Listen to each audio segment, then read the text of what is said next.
that when we multiply them together, they should give us plus 6. And when we add them together, they should give us minus 5. Okay, and we use the factors of 6 so that it can be easy, which is what? 3 and 2. If we say 3 times 2, we have plus 6. Then 3 plus 2, we have plus 5.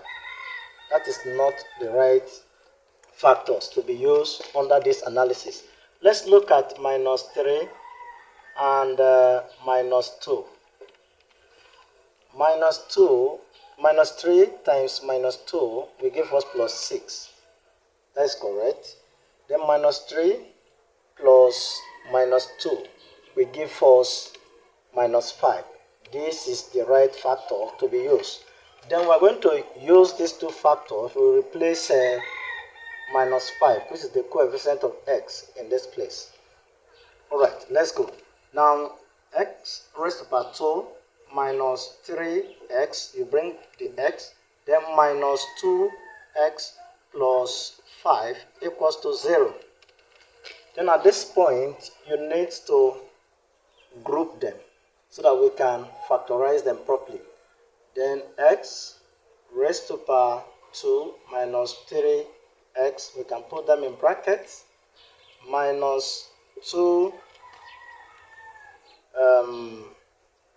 x plus 6, can put them in brackets, equals to 0. So at this point, you find their factor. The factor will be x. X into this, we have x. X into this, we have minus 3. In the factor between these two is 2. 2 into this, we have x. Minus 2 into plus 6, we have minus 3. Equals to 0. Since the factors are the same, you pick one. X minus 3, close the bracket, open another one, which is x minus 2, is equals to 0. The value for x now is equals to x minus 3 is equals to 0 on one side, and on another side, x minus 2 is equals to 0 also. That means our x will be equals to 3 and 2. So x has two values, which is 3 and 2. And you can find the answer to this. You can confirm. When x is equals to 3, here will be 9, here will be 15. 9 minus 15, you have minus 6. Minus 6 plus 6 is 0. It's correct. This place again, if x is 2, here will be 4, here will be 10.